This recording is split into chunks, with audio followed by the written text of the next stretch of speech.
Sugar ద్వారా వచ్చే సమస్యలు ఇది, అది అని చెప్పడం కన్నా, శరీరంలో ప్రతి కణం, ప్రతి ప్రక్రియ ఎఫెక్ట్ అయ్యే విధంగా ఈ షుగర్ వ్యాధి అనేది మన బాడీని ఎఫెక్ట్ చేస్తది. అయితే ఇక్కడ మనం గమనించుకోవాల్సిందేంటే, ముఖ్యంగా కొన్ని అవయవాల మీద ఒత్తిడి అనేది ఎక్కువగా ఉంటది. వాటిల్లో బ్రెయిన్ ఒకటి, నర్వస్ సిస్టమ్ ఒకటి, heart, circulatory system, liver, kidney, I, చర్మం. మరి ఈ లిస్టు చూసుకుంటూ పోతే అసలు మిగిలిందేమీ లేదు. వాస్తవానికి శరీరం మొత్తం షుగర్ వల్ల ఎఫెక్ట్ అయ్యేదానికి ఆస్కారం ఉంది. ముఖ్యంగా ఈ మధ్య కాలంలో హైలైట్లోకి వచ్చింది, ఈవెన్ ప్రీ డయాబెటిక్ స్టేట్లో కూడా అవయవాలు ఎఫెక్ట్ అవుతాయి, నర్వస్ సిస్టమ్ ఎఫెక్ట్ అవుతుంది, కిడ్నీలు ఎఫెక్ట్ అవ్వచ్చు, ఐసైట్ మందగించవచ్చు. అసోసియేటెడ్ కండిషన్స్, డయాబెటీస్కి సంబంధించిన conditions, thyroid, blood pressure, high cholesterol, ఇవి కూడా పెరిగేదానికి ఆస్కారం ఉందని కూడా గ్రహించారు. కాబట్టి ప్రీ డయాబెటిక్ సిచ్యువేషన్ను కూడా మనం చాలా సీరియస్గా తీసుకోవాల్సిన అవసరం అయితే ఉంది. తర్వాత అవయవాల ఎఫెక్ట్ గురించి మాట్లాడుతున్నప్పుడు బ్రెయిన్లో first concentration mechanism, headaches, focus లేకపోవడం, చురుకుతనం తగ్గిపోవడం, షుగర్ వ్యాధి వల్ల నిద్ర మందగించడం, మానసిక ఒత్తిడికి గురవడం, ఇవి ఇనీషియల్ స్టేజెస్లో కనబడుతూ ఉంటాయి. కాస్త తీవ్ర రూపం దాల్చినప్పుడు ఫిట్స్ రావడం, స్ట్రోక్ రావడం, తర్వాత ఇంకా సీరియస్ కండిషన్స్లో కోమా రావడం, బ్రెయిన్కి సంబంధించిన ఇన్ఫెక్షన్స్ ఈజీగా రావడం, ఇలాంటివిగా జరిగేదానికి ఆస్కారం ఉంది. తర్వాత హార్ట్ చాలా ప్రైమ్గా ఈ మధ్యకాలంలో షుగర్కి, హార్ట్కి డైరెక్ట్గా కనెక్షన్ ఉన్నట్టు, షుగర్ వ్యాధి మూలానే హార్ట్ తీవ్రంగా ఎఫెక్ట్ అయ్యి చాలామందికి ప్రాణాలు కోల్పోయే పరిస్థితి ఏర్పడడం కూడా గ్రహించారు. అది కూడా వెస్టర్న్ పాపులేషన్ కంపేర్ చేసుకుంటే ఆల్మోస్ట్ 10 years ముందు ఇలాంటి ఈవెంట్స్ జరిగి జనాలు ప్రాణాలు కోల్పోతున్నారు.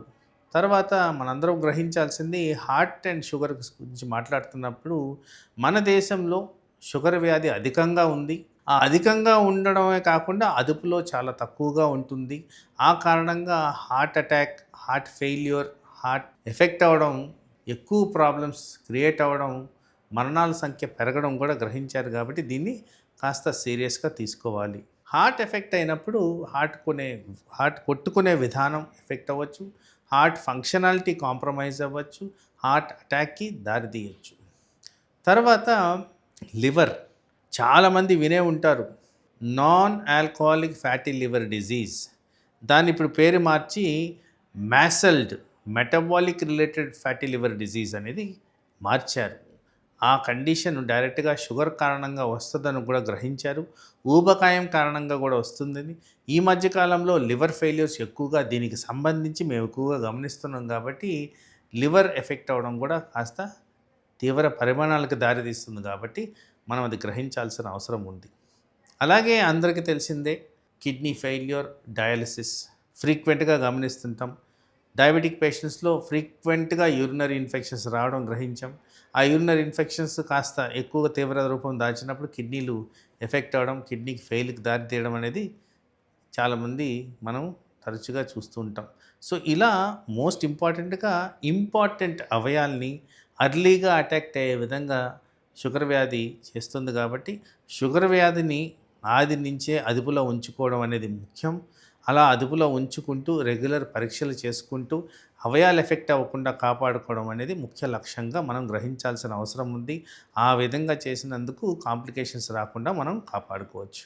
సో షుగర్ వ్యాధిని అదుపులో ఉంచాలి అంటే నేను ఇదివరకు చెప్పినట్టే చెప్తున్నానండి, దీనికి ఒట్టి మెడిసిన్ వేసుకుంటేనే సరిపోదు.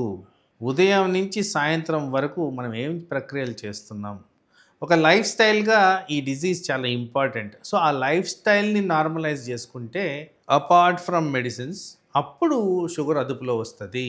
సో షుగర్ని అదుపులో ఉంచాలంటే కంపల్సరీ బ్రేక్ఫాస్ట్ తినాలి, compulsory proper amount of water తీసుకోవాలి, కంపల్సరీ మనము ఎక్సర్సైజ్ చెయ్యాలి, కంపల్సరీ యాక్టివిటీ మెయింటైన్ చేయాలి.